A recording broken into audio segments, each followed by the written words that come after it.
Glede Peugeota 5008 se v uredništvu nismo strinjali in danes vam povem mojo plat zgodbe.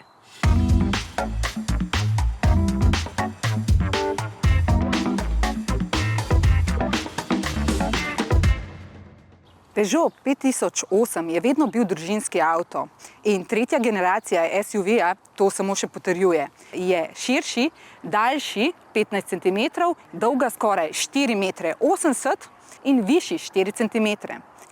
Od predhodnika se razlikuje tudi po tehle treh levjih krempljih. Predhodnik je imel enega, največja razlika pa se skriva notri pri vozniku. Gremo pogledat?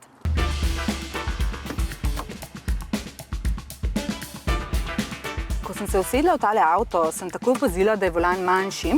S tem v bistvu tudi gledamo v tale lebdeči ekran nad volanom.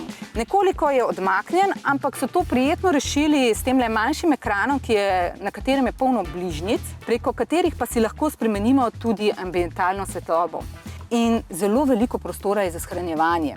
Za mobitel je tukaj, sopotnik ga ima lahko tukaj. Tukaj je tudi zelo praktičen prostor za shranjevanje. Za mene, ker nisem velika, je kot voznika zadosti prostora. Za neko večjo osebo pa bi morda tale sredinska konzola, ki je dvignjena, lahko bila moteča. Saj je tu za desno nogo morda nekoliko malo prostora. Se pa s fantoma nismo strinjali glede konjev tega avta. Jaz pravim, da jih ima zadosti. Da ne bo pomote, vsi smo odgovorni vozniki, ampak fanta sta morda nekoliko bolj dinamična voznika od mene. In pravita, da ko greš po avtocesti in ko nekdo pri 130 skoči pred tabo ven in zabremzaš, rabiš nekoliko več časa, da spet lahko s dobro hitrostjo prehitiš avto. Ali pa na neki stranski cesti, ko bi rad na hitro prehitel, pač moraš morda malo premisliti, kdaj bo začel prehitevati. Ampak mene to res ne moti, ker ni to tako opazno, kot one dva trdita. Stojim za tem. Ne bom vam odpirala prtljažnika in kazala, koliko prostora je, ker je v eni izmed preteklih zgodb Luka zelo podrobno razložil razliko med 3008 in 5008. 6. in 7. sedež v tretji vrsti pa je meni zelo všeč, saj imam dva mala otroka in je to seveda vedno najljubša pozicija v avtu. Sta pa tukaj dve postavitvi v tem avtu, ki sta meni zelo všeč. Če takole spustimo sredinski sedež, dobimo res občutek povezanosti v avtu.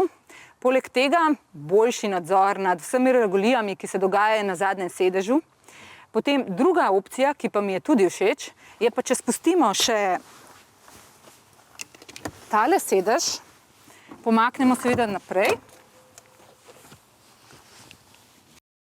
Dobimo tale kulski prostor, kjer imata otroka možnost odlagalne površine za revije, ki jih bereta med vožnjo, križanke. Predvsem pa ne sedita drug za drugim in se mi ne, saj vemo vse mame, o čem govorimo. Pa še nekaj, tale avto ima še en skriti adut. Vsi starši poznamo situacijo, ko smo na pitniku in bi se samo malo vdahnil, malo bi se skril. Pa ne veš, kam bi šel, kam bi dal noge. No, v tem avtu veš kam.